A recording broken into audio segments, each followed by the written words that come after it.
the people managing this? Well, that's what I say. It's the new plantation. You know, after the end of the Civil War, it was not uncommon for plantation owners to call all their slaves together and say, okay, now you're free. You can leave if you want to, but you can't really do anything. You can't go anywhere. You can't get a job. In other words, you can't make it without me. So if you want to stay around, we'll work on sharecroppers. And they weren't any better off as sharecroppers than they were as slaves, and sometimes they weren't as well off as they were as slaves. Not to defend slavery. I know, then the media says we're defending it. It's a historical fact that it was worse in some cases.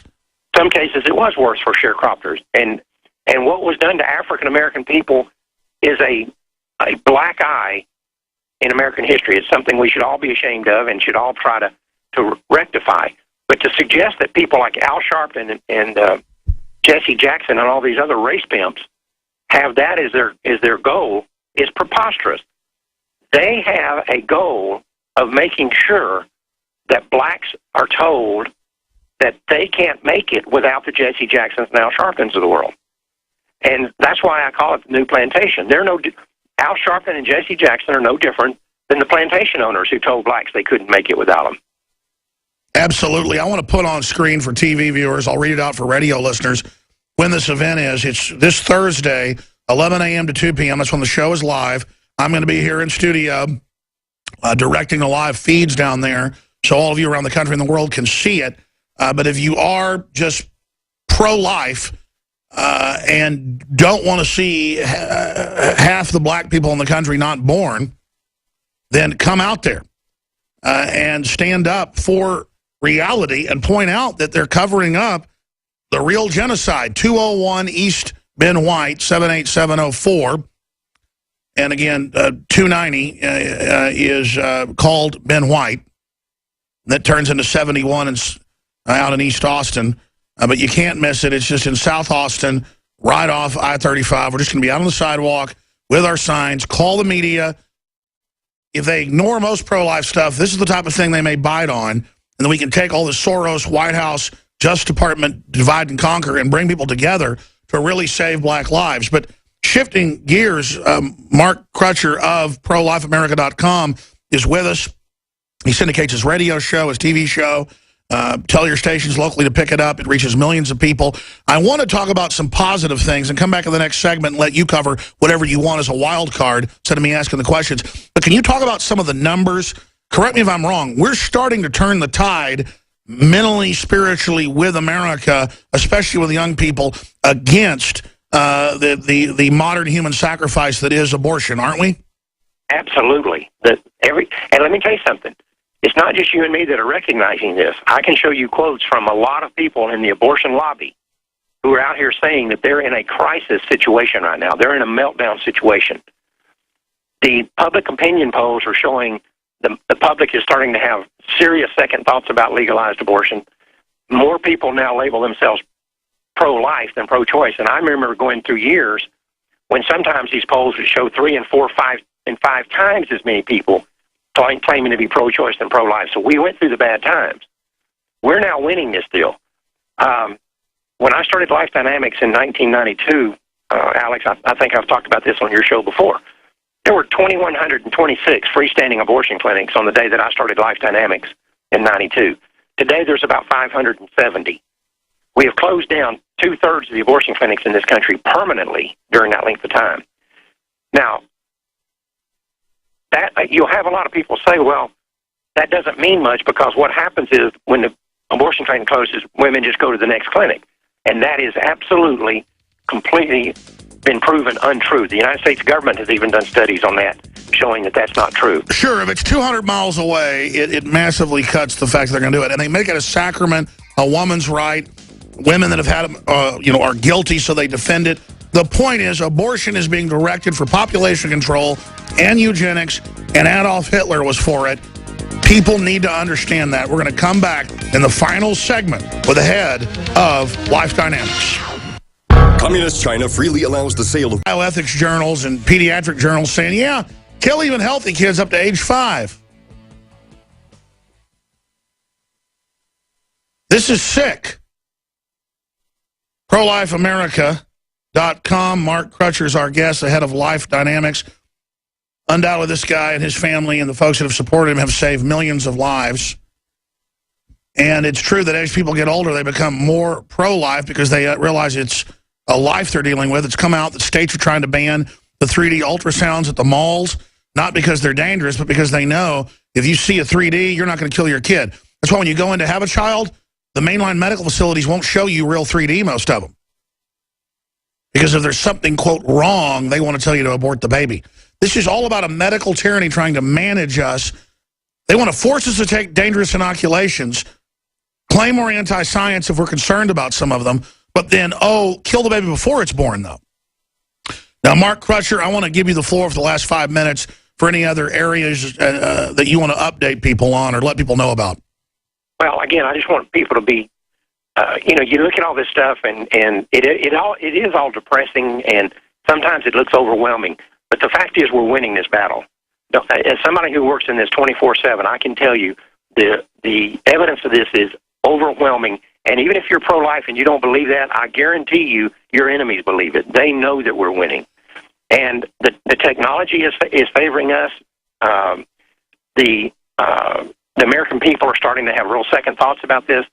But one of the neatest things is the largest and fastest growing segment of pro-life sentiment in this country is among the very young. And this is what is scaring the devil out of the abortion industry, because they realize if you have somebody that's 15 and pro-life, they're going to be around a lot longer than somebody who's 80 and pro-abortion. So the fact that young people are flocking into the pro-life movement in numbers that we've never seen before is scaring them to death. What's doing it? I mean, is it just that they are rejecting the whole false paradigm and know they've been lied to, or is it God touching their heart, or is it both? It's a combination of a whole bunch of things. One of them is, you got to remember something, Alex. These kids grew up with sonograms. We've got people now who are old enough to vote in this country who can go home and pull out a VHS tape or a DVD of themselves as an unborn child. So they're having empathy. The humanity hasn't been driven from them. Not yet. Not yet. And it's like when you go on college campuses. We're here in Denton at the University of North Texas. If you go on most college campuses and you perceive them as a hotbed of ultra-leftist ideology, Marxist ideology. But if you start breaking it down, what you see is that it's the professors that have this ideology, not the kids. And the young people know they're under it. In the last minute we have, so it's starting to backfire. Do you agree with me? It's backfiring? It is backfiring. And my daughter is getting her master's at North Texas, and she and her roommate both graduated from there as undergraduates. And, they're saying, we used to just kind of laugh at some of the things some of these professors would say to us.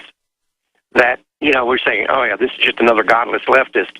He's a worn-out, drugged-out leftover from the 60s. And that's who's on these college campuses. And it is scaring the godless left to death that so many young people are not buying their Marxist agenda any longer. Mark, I want to do a 1-minute break and do 5 minutes, and we'll let you go. We've got our next guest coming up. Do 5 more, 1-minute break. I want to come back and ask you from ProLifeAmerica.com, Life Dynamics founder and head, reaching millions every week through their TV and radio shows and films. I want to ask you how the empire is going to strike back, because we've given people the good news. I mean, across the board, people are waking up on so many other issues as well. But how will the empire strike back? Stay with us. Moved all over the world. That's a big victory. People are waking up to vaccines and saying no. That's a big victory. People are waking up all over the world saying no to abortion. That's a big victory. It's not a choice because there's a person inside of you. And they use the argument of rape and stuff like that. The 1 in a million to distract. Or the life of a mother. If there's a medical procedure to save the mother and the baby doesn't make it, it's not called abortion. So they just change all these definitions around. Mark Crutcher of ProLifeAmerica.com. In the next 4 or 5 minutes we have, thanks for staying with us. How do you expect the death mill, the death culture, the eugenicists, because they're losing the culture war to common sense, how do you expect them to fire back? I mean, we see them tripling down on propaganda, but that seems to be making people basically revolt. Where do you see this fight going? Well, they're already in that fight back mode. because they are sensing that they've lost the cultural war. They're losing that war, and they don't know how to turn it around. But what they're doing now is looking more toward coercion. You're seeing situations where states are now taking up legislation. California just took it up to require, for example, crisis pregnancy centers to give abortion referrals. They won't have any choice. So you'll have somebody at a pro-lifer at a crisis pregnancy center that then has to give her a referral for abortion if the woman says that's what she wants. You're seeing now them working in medical schools to force medical students to do abortions. If you take a rotation at the local Planned Parenthood death camp, or you don't graduate from medical school. We're already seeing that happen. So they're trying to make you join the cult, kind of like gangsters will go out and have to rob an old lady to become made members or kill a convenience store clerk. Now you've got to go out and cap some kids if you want to be able to get your full degree. Exactly. And you're seeing, just the issue of government funding of abortion. It wasn't that many years ago that the abortion lobby was out here lying through their teeth saying, look, we understand if you don't want to pay for abortion that you shouldn't have to do that, but then you can't tell me I can't have an abortion if I'm willing to pay for it. So as long as you're not paying for it, it's none of your business. Now they're saying that we have an obligation, that you and I have an obligation to purchase an abortion for someone else. Hey, I live in Travis County where they take part of the property tax and pay for abortions. Yeah, you've got Austin, Texas. Of course, Austin has been an embarrassment for the state of Texas for many, many years. It's the Moscow and the Brazos down there. But where the city council was, at one point, I don't know if this is still true, but they were the only city council in the United States that was using city money to pay for abortion. Yes, and the county does it too. Yeah, the county does it too, and there may be others around the country that are doing it now. I don't know. But there was a point, and just a few years ago, when Austin, Texas was the only city in the United States paying for elective abortion. I remember. I know. It's sick. So that's how they're going to strike back, is just ordering it through fraudulent law and using taxpayer money. Through coercion. Look at the history of the world since World War II, Alex. What have communists or Marxists done in any country that they could not take over internally? They took it over through force and through violence. That's right. That's the way these people operate. And, one of the things that's interesting about that is, I'm not saying this would happen in this situation, but it certainly could, because these people worship death so much. But if you look at countries that have fallen to communism over the years, they always had internal people helping them. The communists called them useful idiots that would help them take over a country. And what did the communists always do the second they took over a country? They executed all those people. And that's right. These people love death, and they use death as a weapon. And I've always said that the closer we get to victory, the more violent our enemies are going to become. That's right. There are evidence of that all over this country. Mark, God bless you. Great job. Thank you, sir. Of the 15, probably 8 or 9 of the InfoWarsLife.com products is here with us. He heads up the Global Healing Center, worldwide renowned.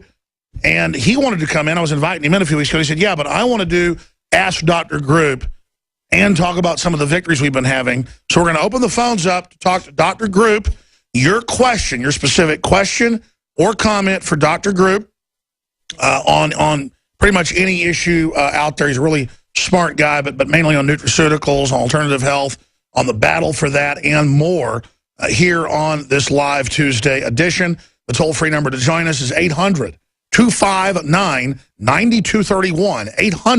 800-259-9231. We'll be going to those calls starting the next segment. But before we do that, I'm just going to document Cam for TV viewers. For radio listeners, I'll give you the source of these articles. Look at what just came out in the last few weeks. U.S. lowers fluoride levels in drinking water for the first time in 50 years, cutting it in half, citing the cancer, the tooth decay, brain damage. It does everything they say it stops. That's London Guardian. Bermuda suspends glyphosate-ridden Monsanto Roundup. A bunch of other countries have done it as well the last week. USDA develops new GMO-free certification and label for foods, AP. Why GMO labeling may finally win voters' approval in Colorado and Oregon. See, we couldn't get the states to do it, so now they're having to cave in at the federal level.